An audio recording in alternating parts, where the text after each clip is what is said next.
Okay जी, बिस्मिल्लाहिर्रहमानिर्रहीम, अस्सलाम वालेकुम. Your instructor, Dr. Sayyid Zulfikar Ali Shah. We are continuing our main chapter, that is Islamic law of contracts and business transactions. I hope आप तमाम लोग enjoy करें मेरे साथ. whatever we are discussing, चीज़ों को understand कर रहे हैं, क्योंकि जो चीज़ें हम पढ़ रहे हैं these are very important with respect to of course Islamic finance. क्योंकि हम लोग of course Islamic finance के बारे में बात करने जा रहे हैं और सारी दुनिया आज Islamic finance के बारे में बात कर रही है, तो इसकी conceptual understanding is very important. तो मेरी कोशिश तो ये है, जैसे बिल्कुल शुरू से हमने शुरू किया, हम लोगों ने इसकी डेवलपमेंटल स्टेजेस से स्टार्ट किया और उसके बाद फिर आज हम लोग even Islamic law of contracts and business transactions तक पहुंच गए हैं और मुझे उम्मीद है कि आप लोग ये तमाम चीज़ें समझ भी रहे होंगे. अगले टॉपिक पे मूव करने से पहले या अगले पार्ट ऑफ लेक्चर पे मूव करने से पहले थोड़ा सा whatever we discuss in the last class, why not to discuss that. तो पिछली क्लास में we discussed possession and certainty of delivery of the subject matter. That was a very important aspect of contract कि Islamic law या शरीयत क्या कहती है with respect to position, कि जो आपका सब्जेक्ट मैटर है उसकी पोजीशन के बारे में क्या अहकामात हैं. फिर सर्टेनिटी ऑफ डिलीवरी के बारे में बात थी कि रिस्क एंड रिटर्न शेयर हुआ या नहीं हुआ, ट्रांसफ़र हुआ या नहीं हुआ, there is not the provision of sharing.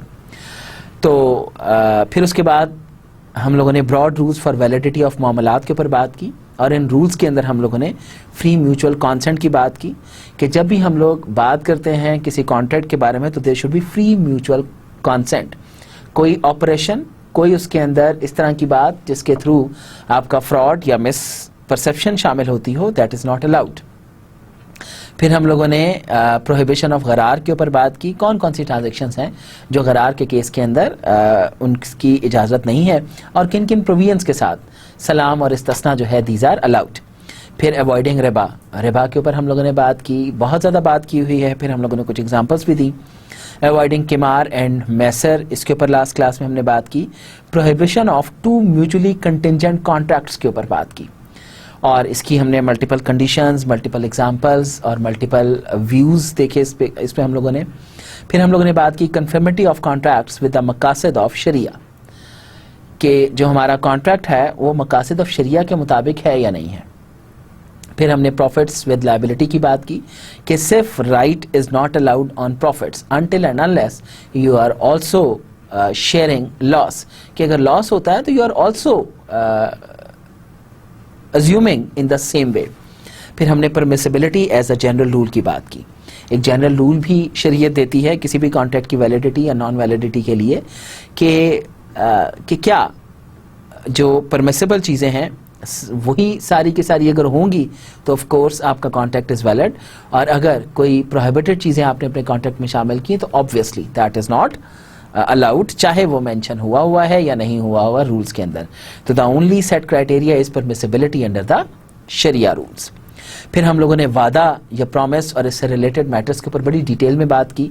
फिर हम लोगों ने इसकी टोकन मनी, हमीश, जदिया एंड अरबून की बात की कि कहाँ कहाँ पर जो टोकन मनी है वो अलाउड है, कहाँ कहाँ पर token money in the cancellation of transaction वापस हो जाती है, शरीयत अलाउ करती है, कहाँ कहाँ पर इसको शरीयत अलाउ नहीं करती. तो इसके ऊपर भी discussed in a very detailed manner.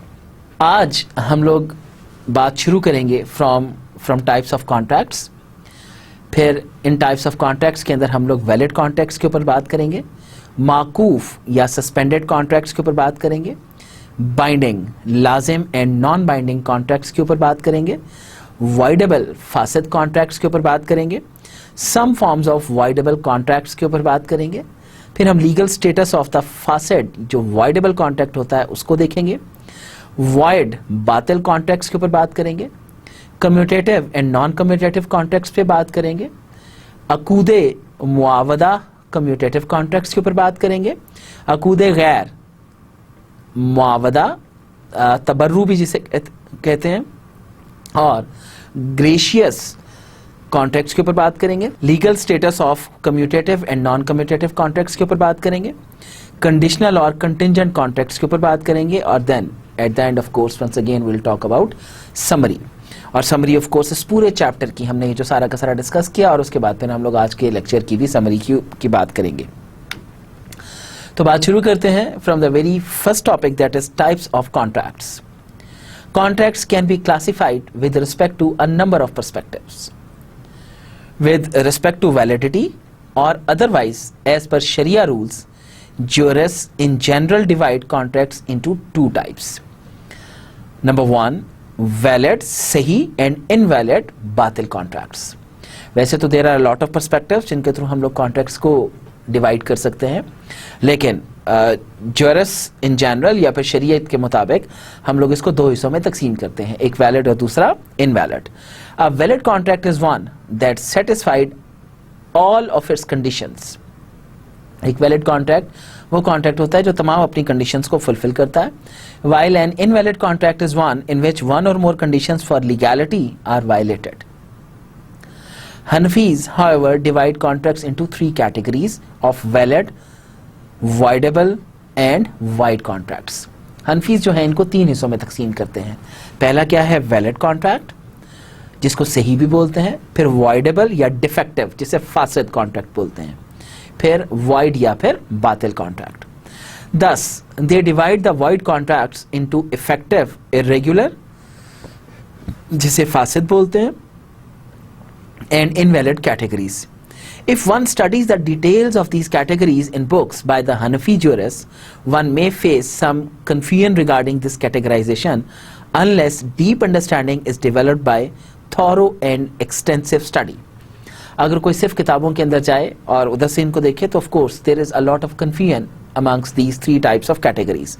लेकिन अगर इसको डिटेल के अंदर इसको समझा जाए तो फिर ये ऐसा ऐसा क्लियर होता चला जाता है.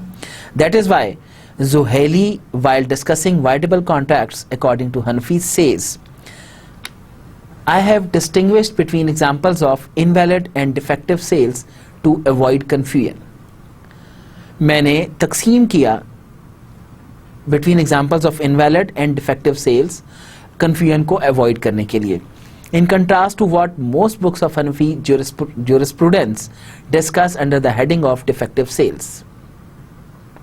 The majority of such books use the term defective sales to mean the more general category of defective and invalid sales. That is all sales that are legally prohibited. फरमाते हैं कि majority of किताबें जो हैं वो बताती हैं defective sales की जब बात करती हैं तो वो of course एक invalid sale की बात कर रहे होते हैं, जिसका मतलब है कि सेल्स जो कि लीगली मना फरमाई गई कि नहीं होनी चाहिए. It is common for the authors of such books to use the term defective फासिद when they really mean invalid. लोग इनको इंटर रिलेटेड यूज करते हैं, एक इंटर ऑल्टरनेटिव के तौर पे भी टर्म्स को यूज करते हैं डिफेक्टिव या इनवैलिड को. The reader is then forced to infer their meaning from the surrounding text or by telling statement such as their sayings. इसलिए ऑफ कोर्स रीडर्स को फोर्स किया जाता है कि वो जो डेफिनेशंस उन लोगों ने दी उसके ऊपर रिलाय करें और उसके मुताबिक उसको अंडरस्टैंड भी करें. Thus the contracts does not become valid in the case of invalid sales. इसलिए कॉन्ट्रैक्ट्स वैलिड नहीं होते जब आपकी सेल ही इनवैलिड है. And thus the contract returns to being valid in the case of defective ones. और contract valid हो जाता है वापस अगर सेल जो है वो डिफेक्टिव हो. वैलिड कॉन्ट्रैक्ट्स तो वन बाय वन जरा इनको डिटेल में अंडरस्टैंड करने की कोशिश करते हैं कि इन तमाम कॉन्ट्रैक्ट्स की जो टाइप्स हैं उनके दरमियान में क्या डिफरेंस है, ताकि हम लोग एक क्लियर अंडरस्टैंडिंग लें कि कौन सा कॉन्ट्रैक्ट हमें क्या चीज शो कर रहा होता.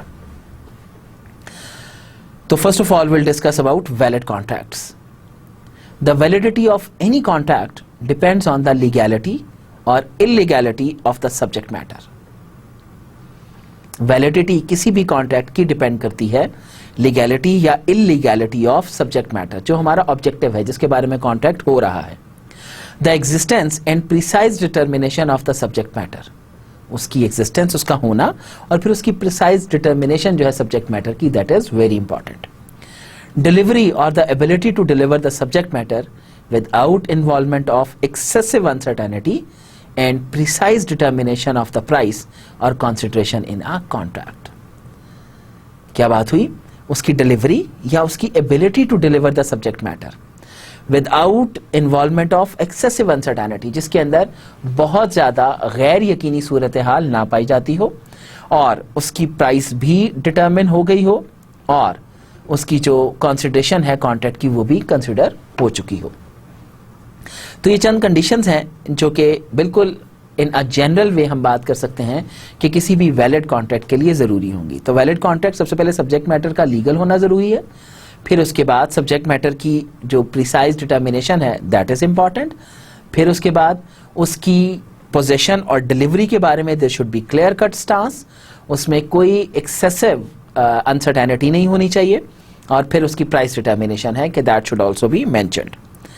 अ valid contract is one which is in accordance with the Islamic law.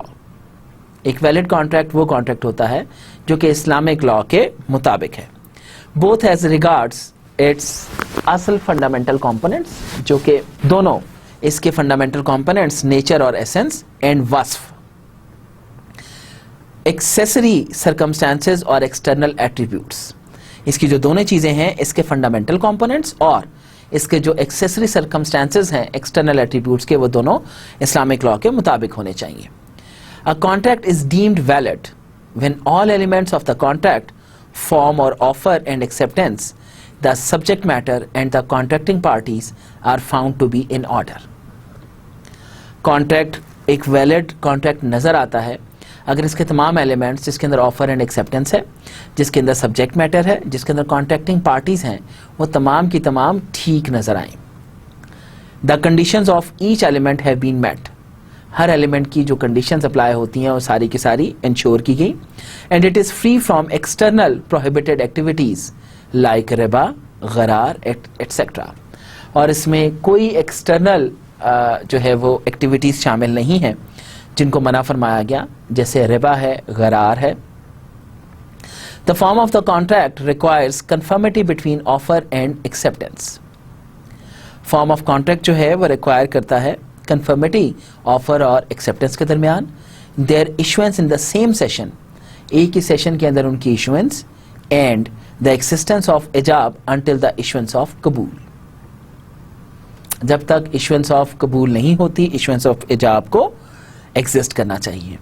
It also requires that parties to the contract must be sane, जो पार्टीज कॉन्ट्रैक्ट कर रही हैं उनको सेन होना चाहिए, and mature in age, age में भी mature होना चाहिए, and that the subject matter must be permissible, और जो उसका सब्जेक्ट मैटर है उसको परमिसिबल होना चाहिए अंडर लॉ। इन एग्जिस्टेंस वो होनी भी चाहिए, मतलब पोजीशन में हो, उसकी डिलीवरी हो चुकी हो, डिलीवरेबल एंड नोन, डिलीवर हो सकती है और उसका पता भी है कि है क्या। Petty purchases of edibles by children that do not create any rights or liabilities for any of the parties are exempted. ये जो छोटी मोटी चीजें हैं जो कि बच्चों के जैसे खाने की चीजें या इस तरह की कुछ चीजें, वो जिनकी राइट्स और लायबिलिटीज जो हैं जिनको इंश्योर नहीं किया जा सकता वो इससे एग्जेम्प्ट है। However, the seller has to ensure that the children do not get involved in harmful things. लेकिन सेलर को ये इंश्योर करना पड़ेगा कि बच्चे उससे किसी हार्मफुल चीज़ों का शिकार नहीं होंगे। Similarly, day-to-day transactions in which offer and acceptance is implied are exempted. ये जो day-to-day transactions हैं जिनके अंदर offer and acceptance implied होती है, जो कि of course already शामिल है, वो इससे exempted है। A valid contract assigns all its effects which the Sharia has determined for it.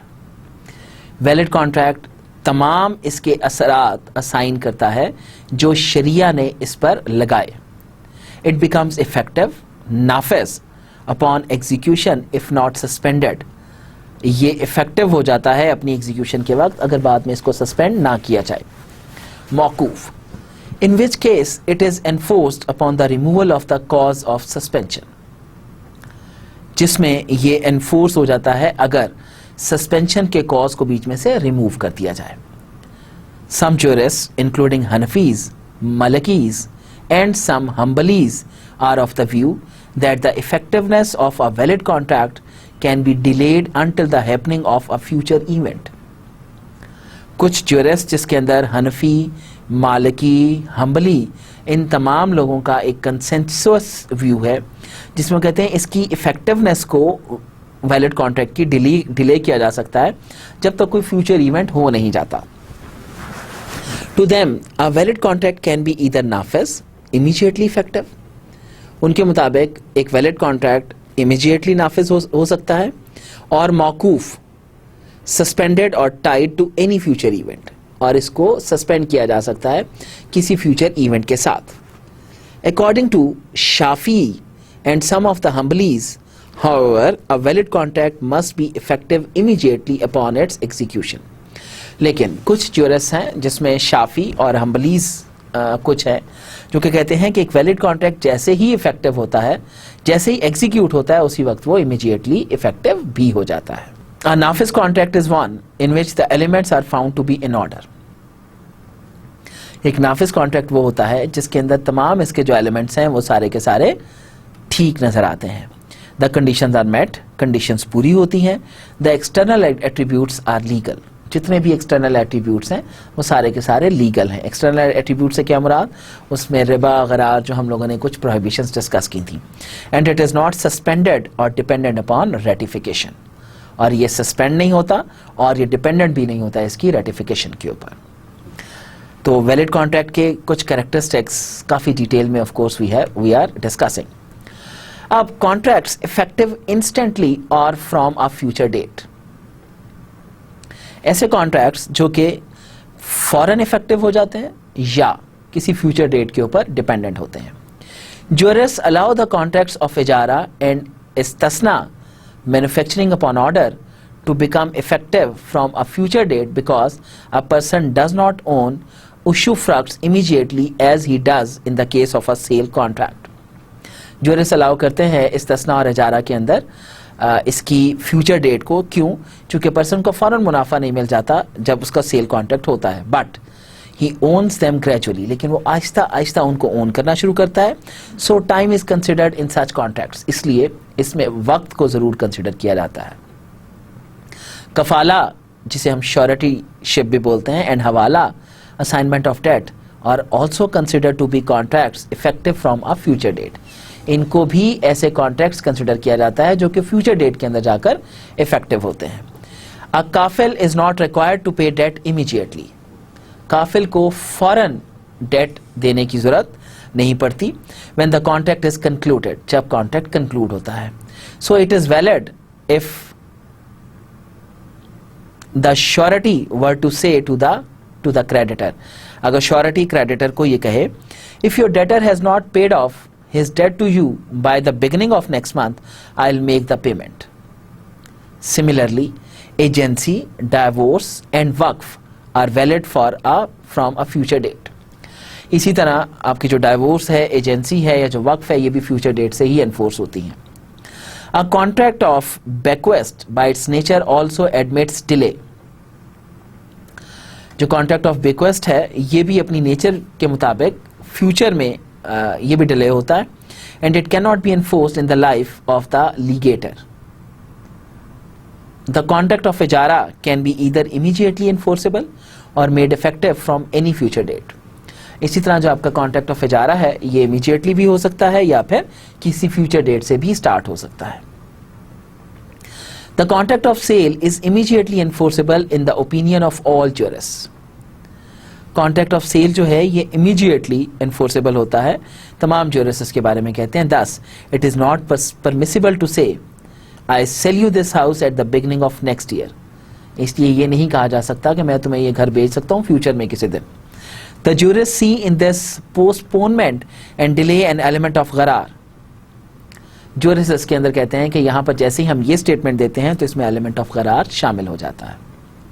It is like a contract which is contingent upon an uncertain event. ये एक ऐसा इवेंट है जो कि बेस कर रहा है किसी फ्यूचर के अनसर्टन इवेंट के ऊपर.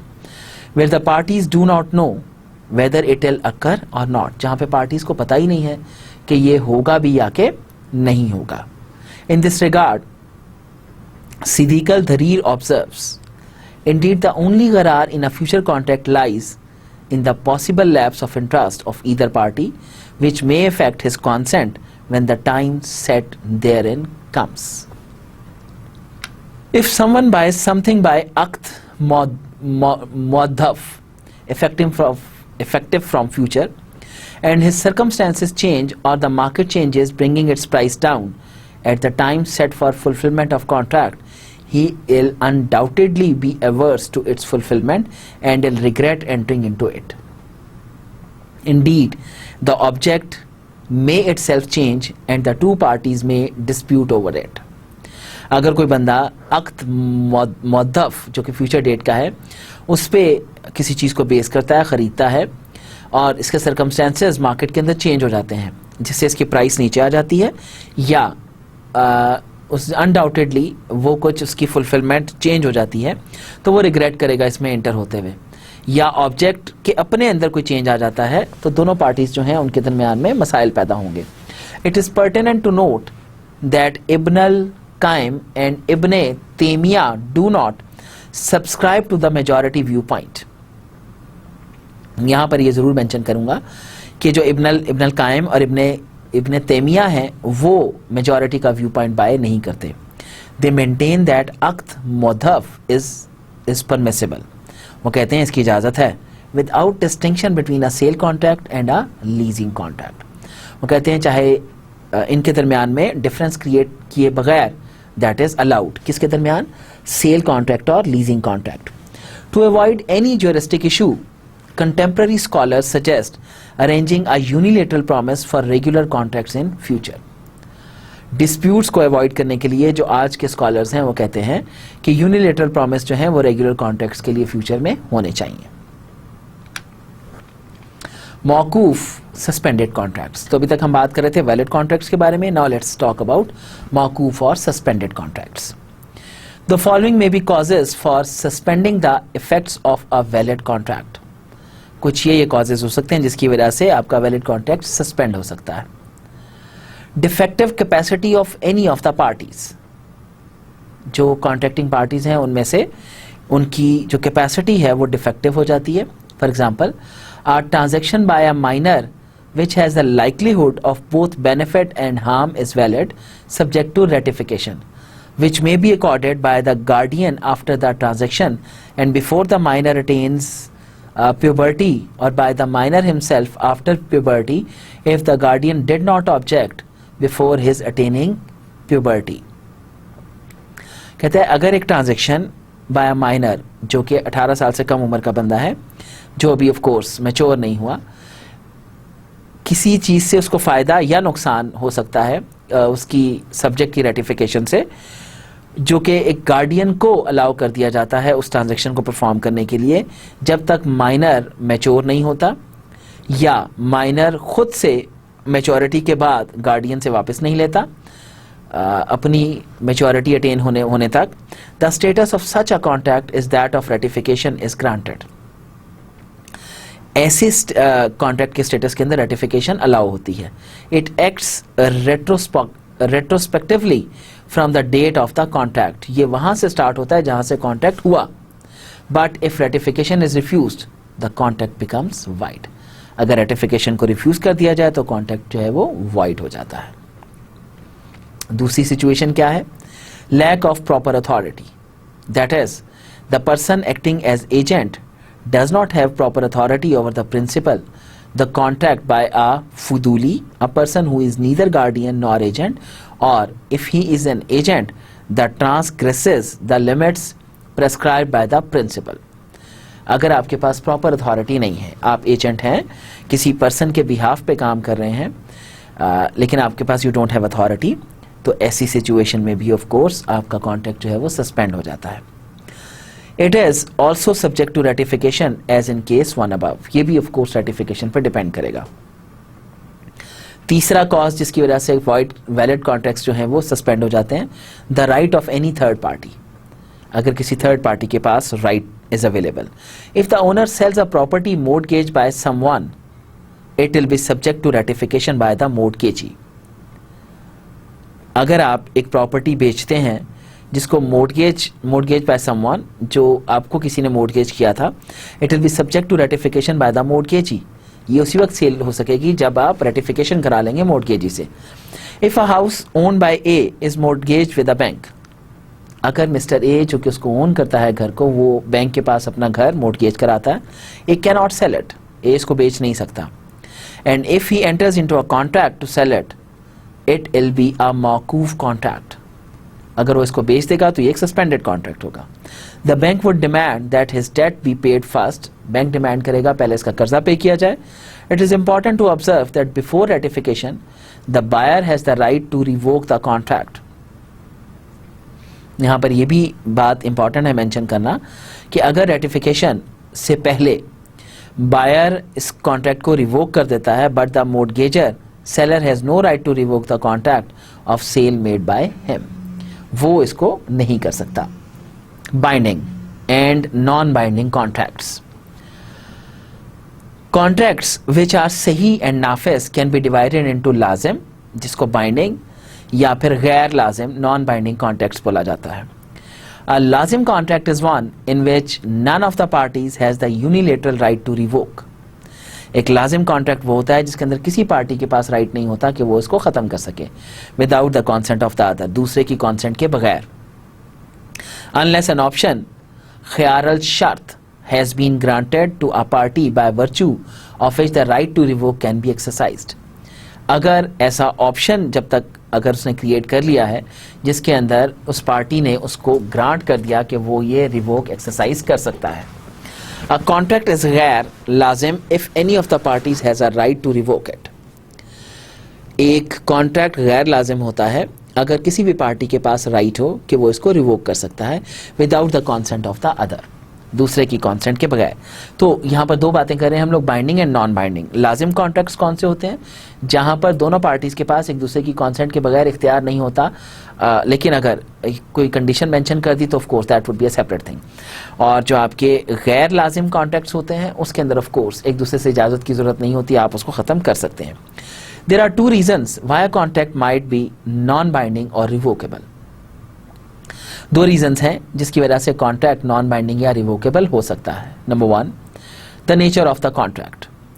सम contracts are non binding by nature, उनकी नेचर ही नॉन बाइंडिंग होती है. Both parties are allowed to revoke independently, दोनों पार्टीज इंडिपेंडेंटली उसको रिवोक कर सकती हैं. Example of such contracts are वकाला, जिसमें एजेंसी शामिल है, कफाला श्योरिटीशिप शामिल है, शिरका पार्टनरशिप शामिल है, वादिया डिपॉजिट्स ऑफ अमाना ये शामिल है, एंड ए रिया commodity given by for use without any compensation और रेंट. आपने किसी को कोई चीज इस्तेमाल करने के लिए दी जिसका बदले में आप कोई कॉम्पनसेशन या रेंट नहीं ले रहे. These contracts are terminable by any of the parties. ये कॉन्ट्रैक्ट्स तोड़े जा सकते हैं किसी भी पार्टी के through. But if the parties mutually agree that none of them will terminate up to a specified period, लेकिन अगर दोनों पार्टीज एग्री करती हैं कि कोई पार्टी भी एक खास मुद्दत तक इसको खत्म नहीं करेगी, the contract will no longer be revocable unilaterally. तो कॉन्ट्रैक्ट जो है वो किसी एक पार्टी के थ्रू रिवोकेबल नहीं रहेगा. Accordingly in Islamic banks investment deposits based on the शिरका principle, the banks can restrict the depositors to withdrawal before the settle date by putting a clause to this effect in the agreement. इसी तरह Islamic banks जो हैं शिरका के case के अंदर एक condition लगा सकते हैं अपने डिपॉजिटर्स पर कि वो इस खास तारीख से पहले या इस मुद्दत से पहले अपने पैसे विड्रॉ नहीं कर सकते. That is the account opening form, उसके अंदर शामिल करेंगे. Share holders of joint stock companies also can not terminate their share holding. जो ज्वाइंट स्टॉक कंपनीज के शेयर होल्डर्स होते हैं वो भी अपनी शेयर होल्डिंग को टर्मिनेट नहीं कर सकते. They can simply transfer their part through the sale of shares in the market. वो सिर्फ अपना जो शेयर है उसको ट्रांसफर कर सकते हैं, they can not give that back to the company. दूसरी सिचुएशन क्या होती है या दूसरी रीजन क्या होती है? एन ऑप्शन खियारल शर्त stipulated in the contract prevents it from becoming lazim until the time of खियार is over. अगर आपने खियारल शर्त की ऑप्शन दे दी जहां पर आपने ये दिया कि आप चाहें तो इसको रिवोक कर सकते हैं, तो फिर ऑफ कोर्स वो हो जाती है. द पार्टी पोजेसिंग द खियार of rescission can revoke the contract within the period of the option without the consent of the other party. Okay, अब हम बात कर रहे हैं सेकेंड टाइप ऑफ कॉन्ट्रैक्ट्स की, जिसे हम लोग वाइडेबल या फासिद कॉन्ट्रैक्ट बोलते हैं according to Hanafi jurist. A contract that is legal in its असल, अपने फंडामेंटल्स के अंदर अगर एक कॉन्ट्रैक्ट लीगल है, it has all the elements of a contract, तमाम एलिमेंट्स हैं, but is not legal in its वस्फ, लेकिन अपने वस्फ के अंदर लीगल नहीं है, that is with respect to external or non essential attributes of the contract. वस्फ से क्या मुराद, इसके एक्सटर्नल्स या जो नॉन एसेंशियल एट्रीब्यूट्स हैं वो कॉन्ट्रैक्ट के मुताबिक नहीं है। इल नॉट नेसेसरीली बी वाइड, वो ऑफ कोर्स ये तो नहीं कि वाइड हो जाएगा, rather it will B voidable और फासिद, ये वाइडेबल या फिर फासिद होगा। एंड कैन बी रेगुलराइज्ड और validated by removing the cause of irregularity, और इसको रेगुलराइज किया जा सकता है उस क्लॉज को हटाने से जिसकी वजह से ये वॉइड हो रहा है। If a contract is structured in a way that is prohibited, अगर एक कॉन्ट्रैक्ट को ऐसे स्ट्रक्चर किया जाए कि ये मना कर है जिसके अंदर, it can under certain circumstances be rectified by removal of the objectionable clause, or it may result in the entire contract being annulled. तो या तो ये किया जा सकता है कि उसमें से वो जिस इरेगुलरिटी की वजह से वो वाइड हो रहा है उसको रिमूव कर दिया जाए, या फिर सारे का सारा कॉन्ट्रैक्ट एनल कर दिया जाए। If conditions of less importance like minute specifications of subject matter, minute specifications of subject matter are not fulfilled, the contract will be capable of ratification, but it will be void due to defect until the defect is removed or compliance with the sharia condition is achieved. जब तक ये काम नहीं होता of course उसकी validity ensure नहीं होगी। If the defect is rectified, the contract becomes valid. अगर डिफेक्ट को रेक्टिफाई कर दिया जाए तो कॉन्ट्रैक्ट वैलिड हो जाता है। Causes of irregularity in voidable या फासिद कॉन्ट्रैक्ट्स, क्या क्या रीजंस हो सकती हैं, क्या क्या वजूहात हो सकती हैं जिनकी वजह से कॉन्ट्रैक्ट जो है वो वाइडेबल हो सकता है। Number 1, intrinsic causes which relate to the basic elements of the contract such as unlawfulness or non-existence of the subject matter or the absence of contractual capacity in any of the parties. कुछ intrinsic causes होते हैं जिसके अंदर जो basic elements हैं जैसे unlawful या non existence of जो आपका सब्जेक्ट मैटर है वो मौजूद नहीं है, और एब्सेंस ऑफ कॉन्ट्रेक्चुअल कैपेसिटी, जो पार्टीज हैं वो ऑफ कोर्स तमाम क्राइटेरिया ऑफ कॉन्ट्रैक्ट को फुलफिल नहीं करती। दूसरा है extrinsic causes, extrinsic causes that relate to वस्फ, that is external attributes such as रिबा और गरार contained in the contract, कि कॉन्ट्रैक्ट जो है उसके अंदर कुछ एक्सटर्नल एट्रीब्यूट शामिल हैं जिसमें रिबा या गरार के बारे में कोई ना कोई उसका शामिल है। It is pertinent to note that रिबा एंड गरार are causes of irregularity of a contract in Hanafi law. Hanafi law के अंदर ये कॉजेज ऑफ इरेगुलरिटी हैं, while in other schools they are causes of invalidity of a contract। ये सिर्फ हनफी law के अंदर हम कह सकते हैं कि अगर रिबा और गरार है तो वो वाइडेबल होगा, लेकिन अगर हम किसी और स्कूल ऑफ थॉट की बात करें तो वो बिल्कुल स्ट्रेट कहते हैं कि ये वैलिड कॉन्ट्रैक्ट ही नहीं है। However, even in Hanafi law, a riba or gharar based contract is not enforceable and only removal of the term involving riba or gharar would validate it. Even Hanafi school of thought के अंदर अगर रिबा और गरार है तो ये enforceable नहीं है, लेकिन अगर इसमें से इसको रिमूव कर दिया जाए तो the contract would be valid. For some detail, the following may be the major factors rendering contracts irregular or voidable. कुछ डिटेल्स हम दे देते हैं, ये कुछ फैक्टर्स हैं जिसकी वजह से ये voidable या irregular हो सकता है contract. Defective consent, major factors जो कि कॉन्ट्रैक्ट को इरेगुलर या वाइडेबल बनाते हैं। The very first one is defective consent. The majority of jurists hold that a contract made under coercion is a void और बातिल कॉन्ट्रैक्ट। प्रेशर के through अगर किया जाएगा तो ऑफ कोर्स ये बातिल होगा। However, Hanafi jurists consider it a voidable और फासिद contract which can be regularised by ratification. जबकि हनफी कहते हैं कि अगर इस जो कोअर्शन है इसको रिमूव कर दिया जाए, कॉन्सेंट ले ली जाए तो ये रेगुलर हो जाएगा। In other words, it is a suspended contract which is subject to ratification. दूसरे लफ्जों में ये एक सस्पेंडेड कॉन्ट्रैक्ट है जिसको रेटिफाई किया जा सकता है। Ratification of an irregular contract is possible before possession as well as after it. Ratification एक रेगुलर कॉन्ट्रैक्ट की जो है that is possible, इसकी पोजीशन से पहले या इसके बाद। Lack of any value relevant information, गरार और जहल, if the contract lacks any such information for any of the parties that may lead to dispute. अगर कॉन्ट्रैक्ट लैक करता है किसी भी ऐसी इंफॉर्मेशन को जो पार्टीज के अंदर मौजूद है, वो डिस्प्यूट को कॉज कर सकता है. द कॉन्ट्रैक्ट इज फासिद. तो ऐसी सिचुएशन में ऑफ कोर्स अगर पार्टीज के दरमियान में कोई डिस्प्यूट जनरेट हो सकता है तो आपका कॉन्ट्रैक्ट जो है वो फासिद या वॉइडेबल हो जाता है. The lack of information affecting the validity of contracts can be of the following types.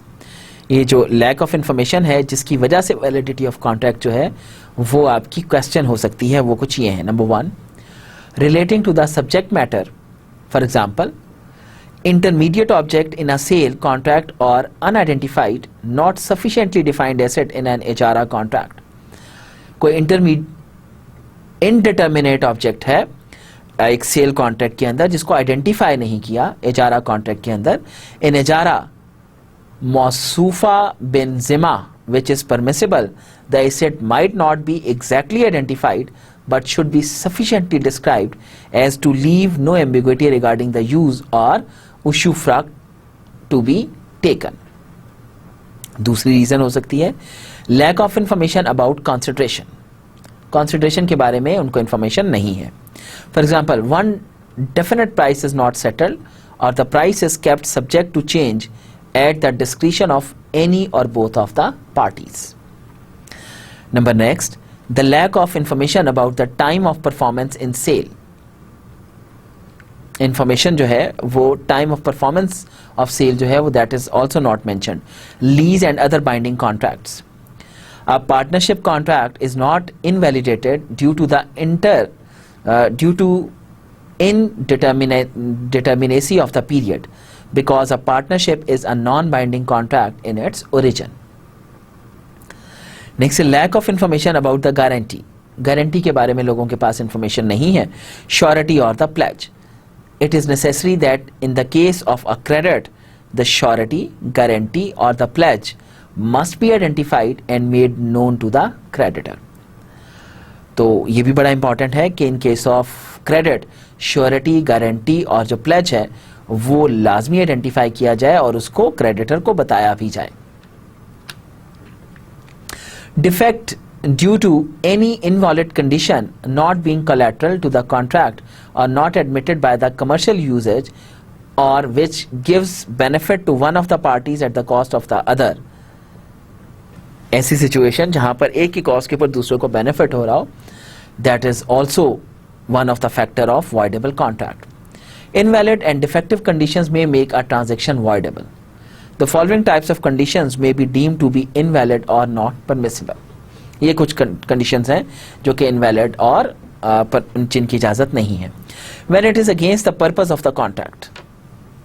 जब purpose of the contract ही के against हो, such as stipulating that the buyer will not settle the asset he is purchasing or will not rent it out. Or stipulating in a marriage contract that the husband will not establish a matrimonial relationship with his wife. कि आप एक चीज़ बेच रहे हैं और बेचने के बाद कहते हैं कि वो इसको इस तरीके से इस्तेमाल नहीं कर सकता, या शादी हो रही है और शादी के बाद हस्बैंड अपनी मिसेस के साथ मैट्रिमोनियल रिलेशनशिप्स नहीं रख सकता, तो ऐसी सिचुएशन में भी कॉन्ट्रैक्ट आपका क्वेश्चनेबल होगा. When it is expressly prohibited by the Sharia, like selling an article on the condition that the purchaser will sell something else to the buyer or lend him some money or make him a gift.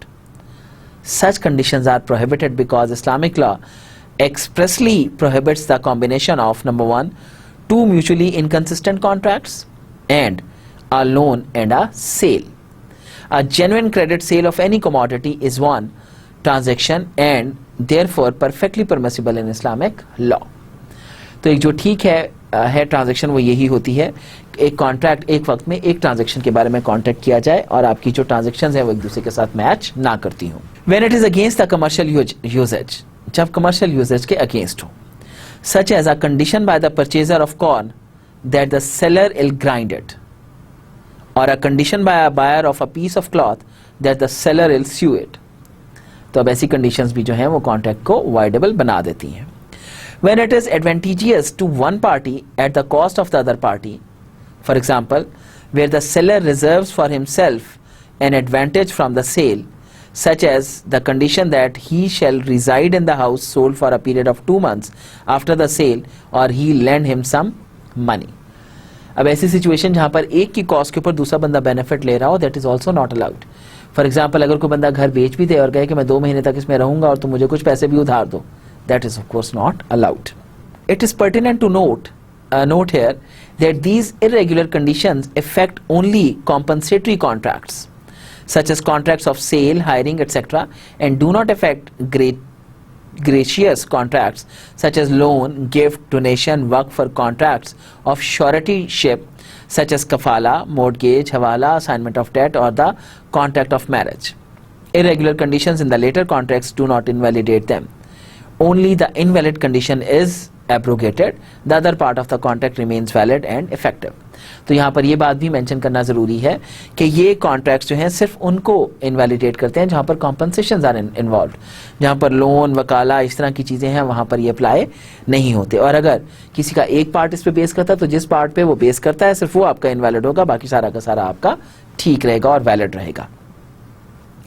Joint ventures in early Islamic society traditionally took the form of shirka and mudarba in trade and industry and muzara and musakat in agriculture. A valid shirka entitled the parties to a share in the profits of business. If the contract of shirka or mudarba failed to comply with legal requirements, it was treated as void, batil or voidable, fasid, depending upon the nature of violation. किस किस्म की nature है उसके मुताबिक उसका वो contract की type भी जनरेट हो जाएगी. It was here that the jurists distinguished between the functions of different factors and assigned to them different portions of income according to the role that they had played in the process of production or in providing the service. In such voidable contracts, the parties that help in production or assist the rendering of service are allowed a matching wage, except the capital provider who claims the residual. As payment of wages and other charges supersedes the calculation of profit, the owner of capital may be a loser if the earnings do not exceed this liability. Of course, जब हम wages की बात करते हैं तो वो of course supersede करती हैं उसके प्रॉफिट्स को. ओनर ऑफ कैपिटल जो है वो लूज करेगा अपनी अर्निंग्स को अगर लायबिलिटीज से उसकी अर्निंग ज्यादा नहीं होती. In order to protect the owner from this situation, jurists have introduced the concept of matching the rate of profit, ribal, mithal, matching rates in mudarba, etc. in addition to the concept of matching wages. तो यहाँ पर jurists ने कहा कि आपके जो profits के rates हैं वो मैच करने चाहिए आपके रेट्स ऑफ वेजेस के साथ ताकि ऑफ कोर्स उसको भी लॉस ना हो. कुछ और फॉर्म्स हैं जो कि voidable contracts की फॉर्म्स कहलाती हैं. Hanafi jurists have identified some forms of fasid or voidable contracts. These are number 1, bal mujal, lacking any material information. जहाँ पे material information ना हो ये वाला contract जो है वो voidable होता है. This refers to a sale in which the object of sale or its price or the time of payment remains unknown and unspecified. ऐसा कॉन्ट्रैक्ट सेल का जहां पर ऑब्जेक्ट ऑफ सेल मेंशन ना हो, उसकी प्राइस मेंशन ना हो और जगह मेंशन ना हो कि कहां पर पेमेंट करनी है या कहां पर वो डिलीवरी होगी. कंटिंजेंट कॉन्ट्रैक्ट्स जो किसी के ऊपर बेस करते हो. This is a contract that is contingent upon an uncertain event. कोई कॉन्ट्रैक्ट जो कि किसी अनसर्टन इवेंट के ऊपर बेस करता हो that is also not allowed. For example, A says to P, I sell to you my house if X sells to me his house. मैं तुम्हें अपना घर बेचूंगा अगर X मुझे अपना घर बेचेगा. तो of course that is contingent to the future event. फिर sales contract effective from a future date. कोई ऐसा sales contract जो कि किसी future date पे effective होगा. A sale becomes effective as soon as it is executed. Sale तो उसी वक्त हो जाती है जब वो कॉन्ट्रैक्ट एग्जीक्यूट होता है. If a contract says that the sale will come into effect from a future date it will be voidable and will be of no effect. अगर ऐसे हो कि किसी फ्यूचर डेट से हमारी सेल इफेक्टिव होगी तो ऑफ कोर्स वो कॉन्ट्रैक्ट जो है वॉइडेबल है और वो इनइफेक्टिव हो जाता है. बेल गायब. This is a sale of an item which is not visible at the meeting of the parties. ऐसी सेल एक आइटम की जो कि विजिबल ना हो अपनी मीटिंग के अंदर. The seller has title over the subject matter but it is not available for inspection of the parties because it is elsewhere. उसके पास ओनरशिप तो है लेकिन वो at the time of contract जो है वो पार्टीज के पास अवेलेबल नहीं है कि वो उसको इंस्पेक्ट कर सकें. This has to be regularised by seeing इसको रेगुलराइज करना चाहिए उनको दिखाकर. However, if the parties are satisfied with the description of the item of sale and there is no chance of करार, the contract is valid.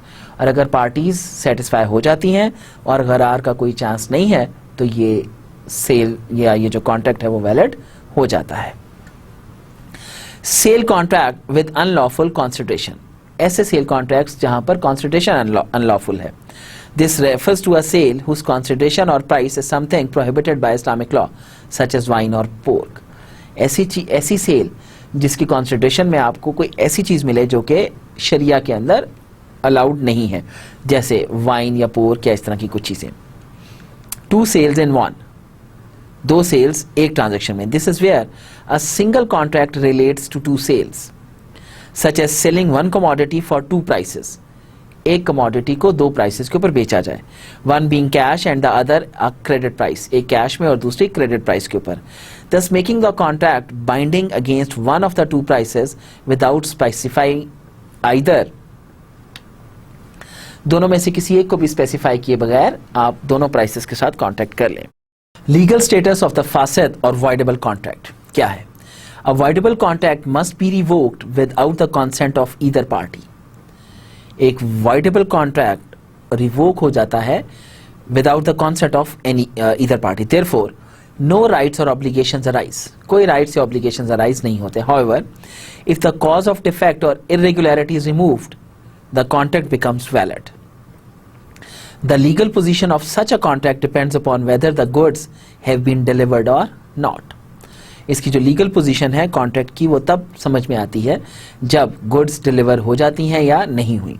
For example, if the subject of sale not previously identified is mutually identified. अगर subject of sale जो पहले से identify नहीं हुआ लेकिन वो mutually identify हो जाता है, the sale contract is valid. तो सेल कॉन्ट्रैक्ट वैलिड हो जाता है. If a lender has put the condition of interest in a loan contract. अगर एक लेंडर ने पोजीशन ऑफ इंटरेस्ट लगाई, कंडीशन ऑफ इंटरेस्ट एक लोन कॉन्ट्रैक्ट के अंदर, the condition of charging interest is invalid and if this condition is removed. अगर interest की condition उस लोन में से रिमूव हो जाए, the loan contract becomes valid. तो ऐसी सिचुएशन में जो लोन कॉन्ट्रैक्ट है वो वैलिड हो जाता है. And the debtor has to pay only the principal sum of the loan. और डेटर को सिर्फ जो प्रिंसिपल अमाउंट है वो पे ऑफ करना पड़ती है. Here the rule may be kept in mind that non commutative contracts like the contract of loan do not become void with a void condition. यहां पर एक बात नोट करनी है कि void condition के साथ जो आपके commutative contracts होते हैं वो void नहीं होते. Only the condition has to be removed. सिर्फ ये करना पड़ता है कि जिस condition की वजह से वो voidable हो रहे हैं उस condition को remove कर दें.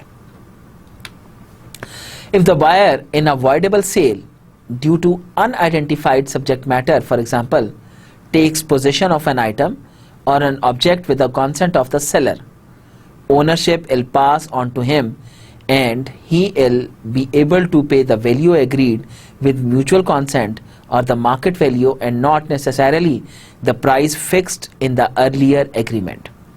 अगर एक बायर जो है voidable sale का unidentified subject matter के अंदर possession ले लेता है आइटम की और ऑब्जेक्ट जो है या ऑब्जेक्ट की पोजीशन ले लेता है सेलर की कॉन्सेंट से, ownership will pass on to him और ओनरशिप उसके ऊपर पास हो जाती है. वो फिर लायबल होगा उसकी जो एग्रीड अमाउंट ऑफ वैल्यू है वो पे करने के ऊपर, चूंकि उसने उसकी पोजीशन ले ली. In this regard Majalla points out in बै फासिद where the buyer has received the object with permission of the seller. जो बाय फासिद है जहां पर बायर ने रिसीव कर ली अमाउंट जो कि जो ऑब्जेक्ट जो कि परमिशन थी उसको, ही बिकम्स द ओनर. अब वो इसका ओनर बन जाता है. However the parties can still revoke it if the buyer has not disposed of it. लेकिन पार्टीज को रिवोक कर सकती हैं अगर उसको डिस्पोज ऑफ नहीं किया. In such a case if the seller wishes to get the commodity back, he must first pay the purchase money to the buyer. ऐसे केस में अगर जो उसका सेलर है वो वापस लेना चाहता है तो पहले उसको परचेज मनी वापस करेगा. Until such recompense, the goods are held by the purchaser as a pledge. जब तक उसको रिकॉम्पनसेट नहीं किया जाता ये चीज़ें उसके पास एज ए प्लेज पड़ी रहेंगी परचेजर के पास. But if the buyer has disposed of the property by onward sale or donation or added or subtracted from it or change it in such a way that it can no longer be regarded as the same object, then there is no right for either party to annul the contract. लेकिन अगर purchaser ने उसको आगे बेच दिया, उसमें कोई तब्दीली ले आया या तब्दीली ऐसी ले आया कि उसकी शेप ही चेंज हो गई, अब दोनों में से किसी पार्टी के पास भी ये ऑप्शन नहीं होगा कि उसको एनल कर सकें.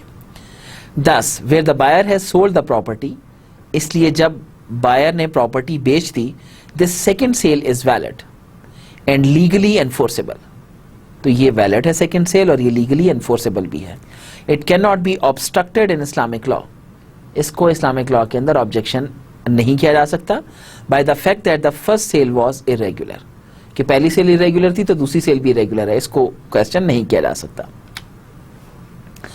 As such, a valid contract can be differentiated from a voidable contract in the following manner. एक वैलिड कॉन्ट्रैक्ट को voidable कॉन्ट्रैक्ट से डिफरेंशिएट किया जा सकता है कुछ इस तरीके से. Ownership in a valid contract is transferred from the seller to the purchaser by mere offer and acceptance, whereas in a voidable contract it is transferred to him by possession taken with the consent of the seller. Ownership जो है valid contract के अंदर वो proper इजाब और कबूल के through होती है, लेकिन जो voidable कॉन्ट्रैक्ट है वो उसकी पोजीशन के बाद होती है. In a voidable sale the value of the commodity, that is its market price, is admissible, whereas in a valid contract an agreed price is paid. voidable sale के अंदर जो उसकी मार्केट प्राइस होती है वो एक्सेप्ट की जाती है, लेकिन वैलिड कॉन्ट्रैक्ट के अंदर पहले से agreed price is acceptable. In a voidable lease contract, the lessor is entitled to equitable and proper rent according to the market rate and not to the rent specified in the original lease agreement. voidable lease contract के अंदर जो आपका laser है वो rent ले सकता है जो मार्केट का रेट है. Similarly, in a voidable partnership, each partner gets the profit in proportion to his capital and not according to the agreement. Agreement के मुताबिक शेयर नहीं लिया जाता, कैपिटल के मुताबिक शेयर लिया जाता है इवन voidable पार्टनरशिप के अंदर. तो यहाँ तक तो हम बात कर रहे थे with respect to voidable contract. सबसे पहले हम लोगों ने वैलिड कॉन्ट्रैक्ट किया, फिर हम लोगों ने बात की voidable कॉन्ट्रैक्ट की. Now will move towards void या फिर बातिल contracts. Contracts that do not fulfil the conditions relating to offer and acceptance, subject matter, consideration and possession on delivery, or involve some illegal external attributes are considered void or batil contracts.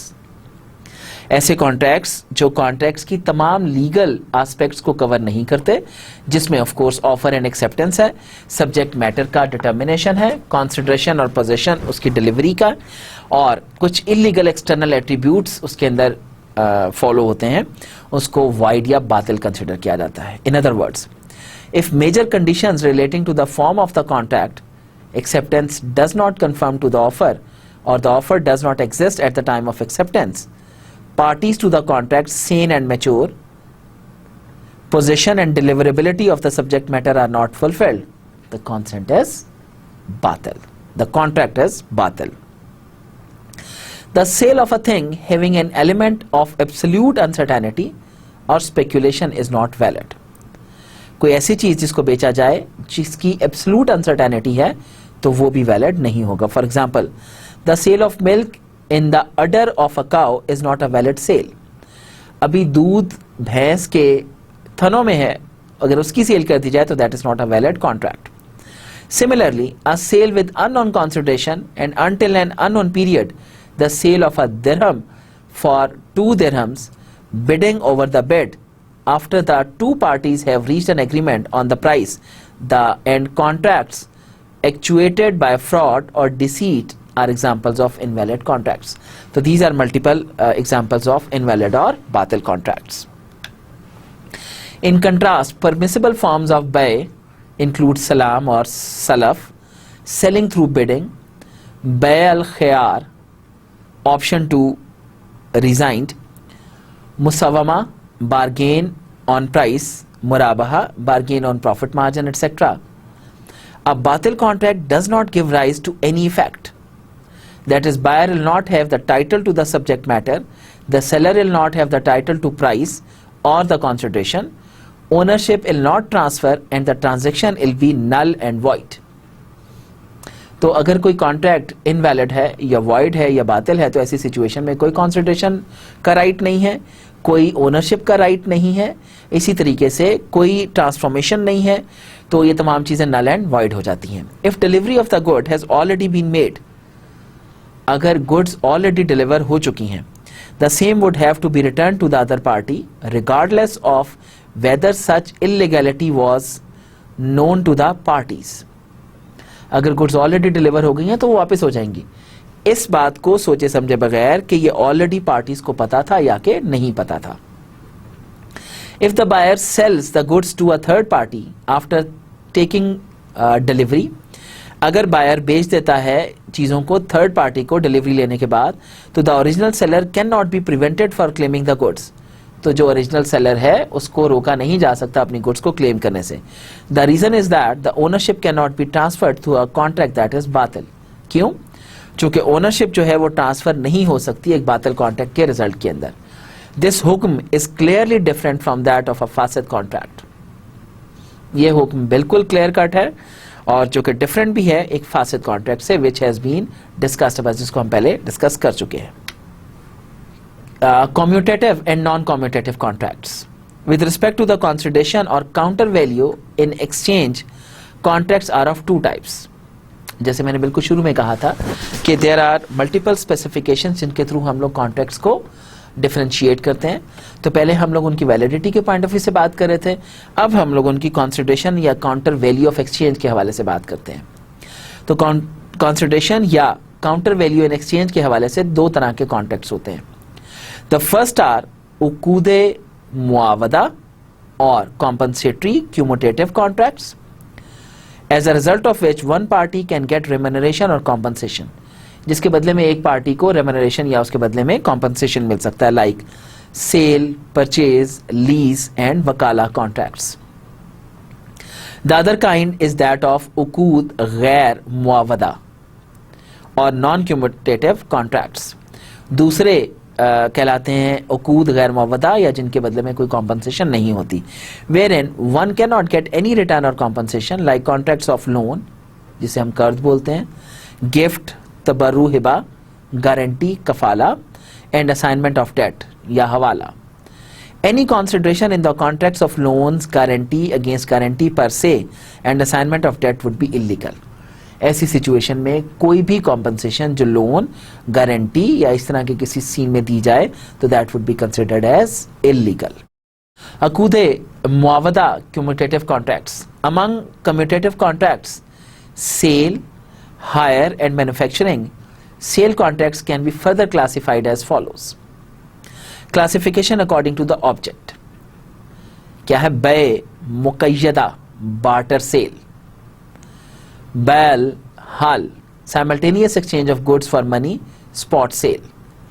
बैल Surf, exchange of money or monetary units. बै सलाम, sale with immediate payment and deferred delivery. By मुअज्जल, deferred payment sale, commonly known as a credit sale. By मुतलक, normal sale of goods for money, also called absolute sale. अगर हम इसके object के point of view से cell की types देखें तो पहली क्या है? बै मुकय्यद, बार्टर सेल, एक चीज के बदले में दूसरी चीज एक्सचेंज करना। बैल हल, simultaneous exchange of goods for money, चीजें देकर पैसे ले लेना, या स्पॉट सेल भी इसको बोलते हैं। बैल सर्फ, एक्सचेंज ऑफ मनी और मॉनेटरी यूनिट्स, आपने कोई चीज दी उसके बदले में कोई मॉनेटरी यूनिट से लिए, गोल्ड हो गए, कॉइन्स हो गए, कुछ इस तरह की चीजें। बै सलम, सेल इमीडिएट पेमेंट के साथ, लेकिन डिलीवरी जो है that would B deferred, delay हो जाएगी। बै मुअज्जल, पेमेंट लेट होगी लेकिन डिलीवरी हो गई, तो ऐसी को हम लोग क्रेडिट सेल भी बोलते हैं। बै मुतलक, बिल्कुल जैसे आपकी नॉर्मल सेल होती है, आप एब्सोल्यूट सेल या normal at the spot transfer of ownership भी हो जाए। क्लासिफिकेशन अकॉर्डिंग टू प्राइस, अभी हम लोग कर रहे थे classification according to object, now according to price. बै तौलिया, रीसेल एट कॉस्ट प्राइस। बै मुराबहा, resale at cost price plus profit, bargaining on profit margin. बै वादिया, resale with loss.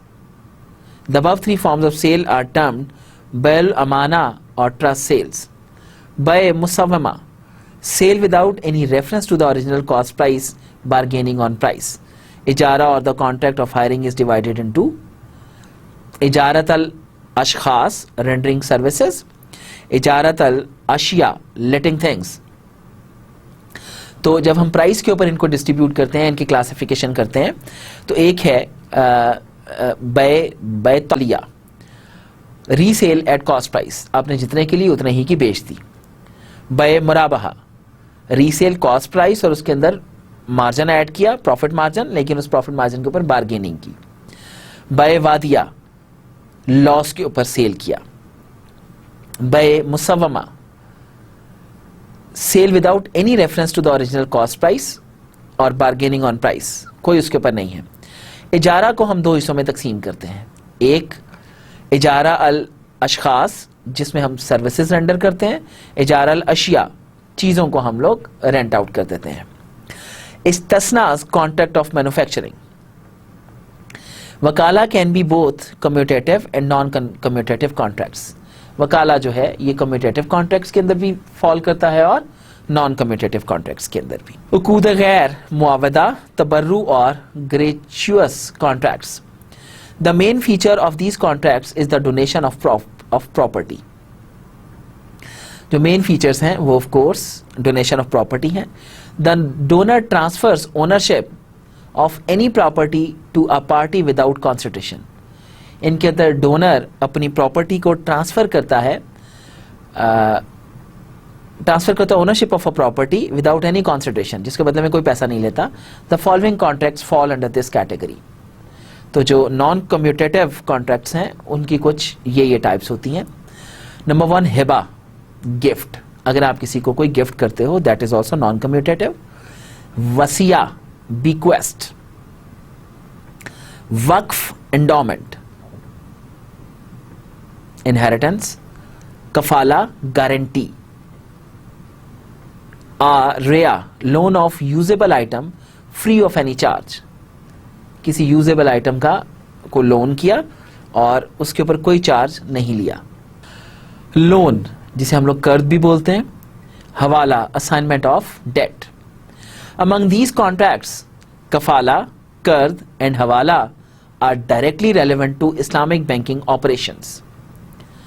In contracts के अंदर कफाला, कर्ज और हवाला जो है ये डायरेक्टली इस्लामिक बैंकिंग ऑपरेशन से रिलेट करते हैं. But they can not charge any profit against these contracts per se. लेकिन इनके ऊपर बैंक्स कोई एक्स्ट्रा चार्ज ऑफ प्रॉफिट जो है वो रिसीव नहीं कर सकते. However they can charge fees for other services. लेकिन वो बाकी सर्विसेज के ऊपर अपनी फीस चार्ज कर सकते हैं, provided on the basis of वकाला और ज्वाला और वकाला की बेसिस पर. For example, while issuing LCs, guarantees, etc., they can of course charge their fees. Banks can charge for their services depending upon expenses incurred for issuing guarantees. Banks charge कर सकते हैं अपनी सर्विसेज को, जो कि depend करती हैं उनके एक्सपेंसेस को, कितना एक्सपेंस उसके ऊपर आ रहा है गारंटी इशू करते हुए. These charges can be amount based, possibly slabs but not time based. ये जो चार्जेस हैं ये अमाउंट बेस्ड हो सकते हैं, लेकिन जो है वो टाइम बेस्ड नहीं होते. Legal status of commutative and non commutative contracts. इनका लीगल स्टेटस क्या होता है? Compensatory commutative contracts like sale, purchase, lease and other remunerative agreements become void by inserting any void condition. Compensatory या commutative contracts होते हैं जिसमें cell, purchase, lease या दूसरी रेम्यूनरेटिव एग्रीमेंट्स होते हैं, ये वाइड हो जाते हैं किसी भी वाइड कंडीशन के ऐड होने से. Non compensatory voluntary agreements do not become wide because of a wide condition. लेकिन ये जो आपके नॉन कॉम्पनसेटरी या नॉन कम्यूटेटिव कॉन्ट्रैक्ट्स होते हैं ये वाइड नहीं होते किसी भी वाइड कंडीशन के ऐड होने से. क्यों? The wide condition itself becomes ineffective. Wide condition खुद से इनइफेक्टिव हो जाती है. For example, A person enters into an interest-based loan. एक आदमी इंटरेस्ट बेस्ड लोन में एंटर होता है. The condition of charging interest on the loan would be void.